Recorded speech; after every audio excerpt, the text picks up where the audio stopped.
Hi, my name's Lisa Baglietto and I'm a Craftsuprint designer. I haven't done a cut TV for a while, so I thought I'd show you how to do one of my sliding easel pop-up cards.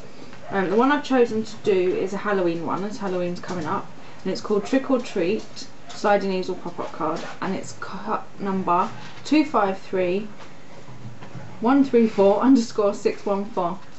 Right, sheets that you get in the kit are the front part of the easel, the back part of the easel,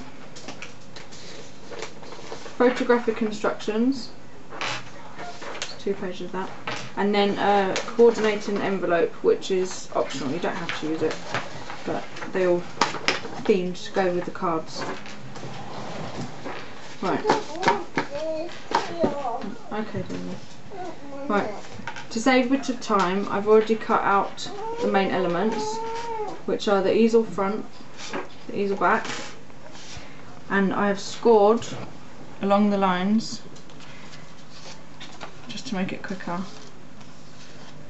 Right. First of all, what you want to do, actually before you score anything, is line up the front of the easel with the back of the easel and the wrap, then holding it firmly together, I don't know if you can see that, so it's all equal all the way around. Just turn it over, and you want to wrap the sides of the wrap around the back. You want it to be tight, but not so tight that the card actually buckles, and then you just need to add a small amount of double-sided tape to one side of the wrap. You can have a cuddle in a minute, Daly. And just seal that. Right, now you can just discard the back for now. So we're going to work on the pop-up part. Right, here's your little ghost who's going to pop up in between Frankenstein and the witch. So what I need to do is just add, again, a small amount of double-sided.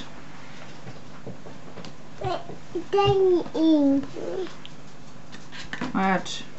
Hold on, Demi. Yeah, you watching? Thank you.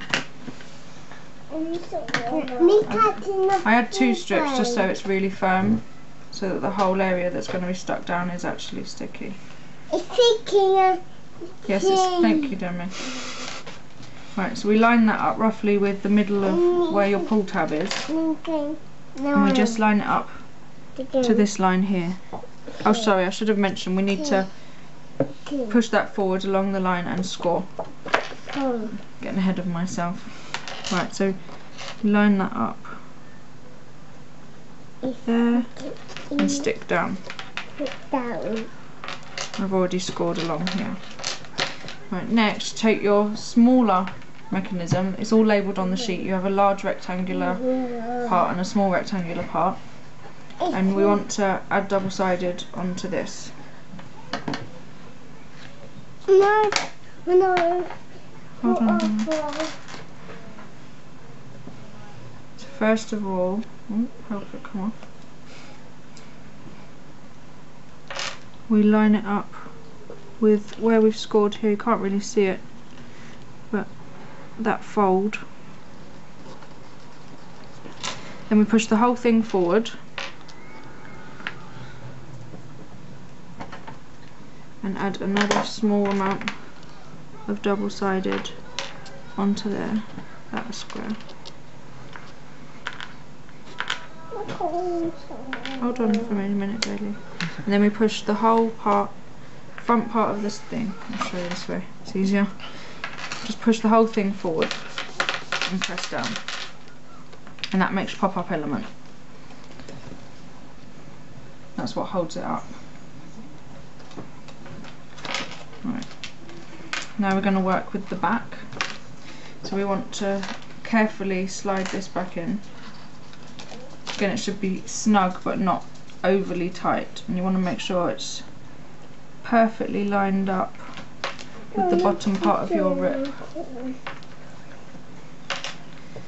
Right, if you push all of this forward, I don't know if the camera can pick this up, but I've put a very small dotted line just to show you where to line up the next part of your mechanism. With this you need to have a mounting fold on one and a valley fold on other. It doesn't matter which way round, but basically just make sure you fold it opposite to each other. Right. So we just add a small part. Daly, could you be quiet please? Add a small part of piece of double-sided onto there, and this time we are matching up the fold, not the edge of the mechanism but the actual fold of it, and we're matching that up with the dotted line as straight as possible. Then we want to push that flap back on itself and add double-sided tape to that piece that's facing up.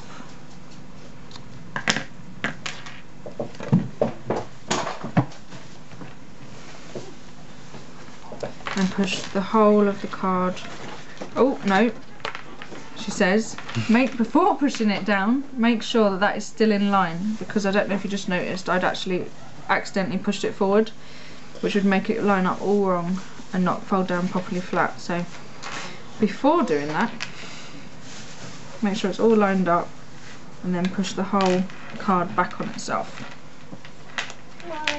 And that's what will act as your slider. Now what I've done is I've actually added the foam pads onto the decoupage elements already, just to make it quicker for Cup TV. I'm just going to add those now.